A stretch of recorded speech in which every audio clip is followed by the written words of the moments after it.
के कार्यक्रम के बारे में बताइए। आज तो मैं सामाजिक समारोह में आया था।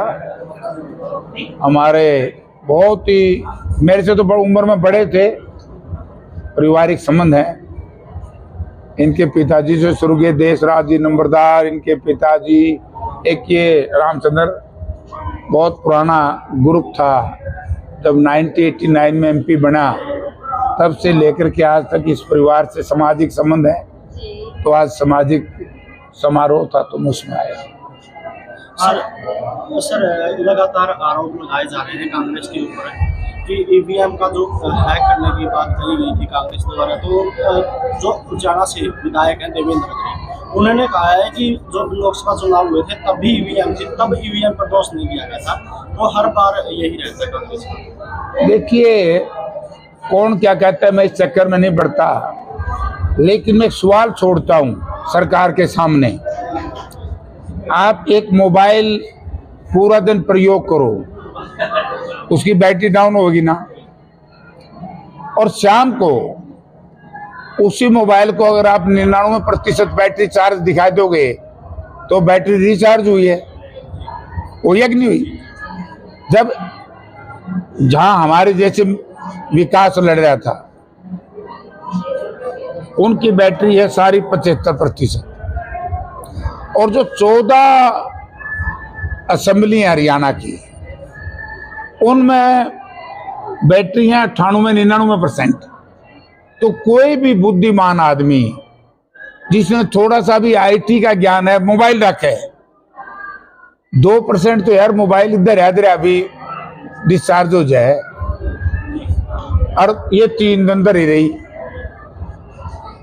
सुबह पोलिंग के दिन 5 तारीख की पोलिंग की, हमारे वरिष्ठ नेता के पास टेलीफोन आया, एक व्हाट्सएप आया 6 बजे कि आपकी फला फला फला फला असेंबली में जबरदस्ती हराया जाएगा। तो वही हुआ। तो मैं एक बात कहना चाहता हूं कि साइबर क्राइम, आपकी ओटीपी मुझे मिल गई, आपके खाते का पैसा मैं निकाल सकता हूं कि नहीं? बताओ, निकाल सको। फिर जो पासवर्ड है, मशीन का पासवर्ड किसके पास है? 2 प्रकार की मशीनें हैं। एक अमेरिका से बन के आई थी, एक बनी है गुजरात में। सरकार के पास पासवर्ड कौन सी का भी नहीं, चिप इनकी अमेरिका में है। इस भैया कुछ भी गड़बड़ करो, सारी क्यों करेंगे? इन्हें 14 कर ली, काम चला लिया। ईवीएम और धन, यानी कि जिस तरीके से भारतीय जनता पार्टी ने लोगों के खून और पसीने की कमाई जो पिछले 10 साल अवैध रूप से लूटी है, वो हजारों करोड़ रुपए यहाँ खर्च किया, इसलिए हमारी हार हुई। वरना मैं तो धन्यवाद आज भी करता हूं जनता का कि इतने माल प्रैक्टिस करने वाले पार्टी, सत्ता का दुरुपयोग करने वाली पार्टी का मुकाबला भी हमारा वोट का तो 0.5% ही फर्क है, हमारे वोट बराबर है। तो जब इतना बुरा करने के बाद भी जनता ने हमारे वोट बराबर रख दिए, ये समझो ईमानदारी से वोट पड़ते तो मैं कितने भारी वोट से हम जीतते। कांग्रेस अभी तक नेता विपक्ष नेता अभी तक कांग्रेस द्वारा नहीं किया गया है। यार ये तो दुष्प्रचार किया जा रहा है। विपक्ष का नेता नहीं बना देंगे इसी के तोड़ोरी से। हमारे नेता, चुनाव है महाराष्ट्र का, चुनाव है झारखंड का, और एक स्टेट में 10-10 बाई इलेक्शन है, तो पूरे देश में बाई इलेक्शन हो रहे हैं, तो उसमें बिजी हैं। और जब मैं दूसरी तरफ कर दूं कि नायब सैनी जी को बने हुए लगभग 27 दिन हो गए, आज तक प्रिंसिपल सेक्रेटरी नहीं बना सके अपना। आज तक मुख्यमंत्री का कार्यालय का जो स्टाफ होता है, अधिकारी होते हैं, आज तक वो नहीं बना पाए। उनके पास है कोई जवाब? इसका मतलब उनको अफसरों में विश्वास नहीं है। पीएस तो चीफ मिनिस्टर का सबसे पहले दिन बनना चाहिए। आज नायब सैनी जी का कार्यालय बिना अधिकारियों के है, उन पे है कोई जवाब इस बात का? ये दुष्प्रचार करने में महाराज है इनकी बीजेपी को, यानी कि ये बेर को भी अंगूर कह के बेच जाते हैं और भोली भाली जनता इनकी बात पे विश्वास कर ले यार। विजेंद्र सिंह के इलेक्शन में कहीं नहीं दिखे आप इसको? मैं कहाँ दिखूं? मैंने तो कह दिया था विजेंद्र को भाई,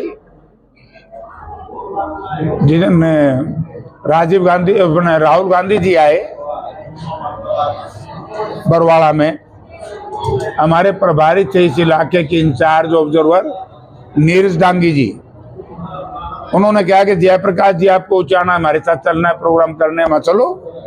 विजेंद्र बुला लिया था नीरज के सामने और मैंने कह दिया था भाई जिस दिन भी मुझे बुलाओगे मैं उसी दिन आऊंगा। मेरे को बुलाया नहीं, मैं जाऊंगा।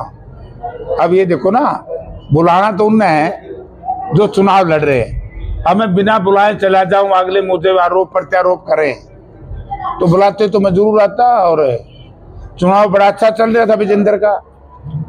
लगातार बीजेपी द्वारा कहा जा रहा है पहले कांग्रेस की सरकार में खर्ची पर्ची चलती, उसका सिस्टम हमने खत्म किया है, बिना पर्ची बिना के हम लोगों को नौकरी दी। आज बिना खर्ची बिना पर्ची तो अलग चीज, नौकरी मिले खर्ची से, ये कह रहे हैं, ये कह रहे हैं ना बीजेपी वाले।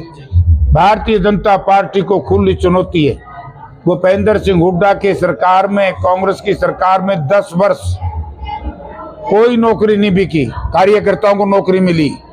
आज सबसे ज्यादा अगर खर्ची चल रही है नौकरियों में, पर्ची चल रही है नौकरियों में, वो बीजेपी के राज में चल रही है। 2 उदाहरण बताता हूं। एक तो बीडीएससी भर्ती हुई थी और शायद वेटरनरी सर्जन की थी। आपको याद होगा चीफ मिनिस्टर का प्रिंसिपल ओएसडी का नाम आया था।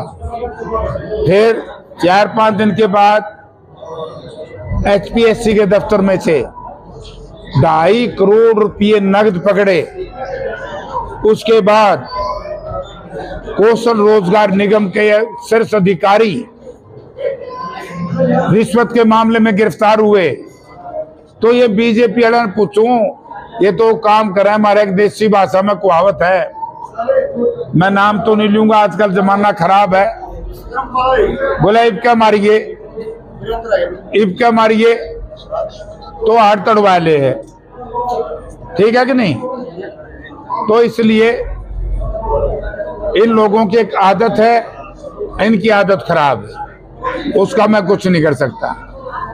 आइए भाई साहब, अधिकारी इनके टाइम में जेल में गए, तो इससे ज्यादा बताओ खर्ची पर्ची कौन चलेगी? कौशल रोजगार निगम में भी बिना पैसे के या किसी और से, आप इसका मतलब ये हो ना भाई, जब कौशल रोजगार निगम का इंचार्ज रेड हैंडेड पकड़ लिया तो फिर क्यों के मानेंगे भाई ये? ठीक है, चलो।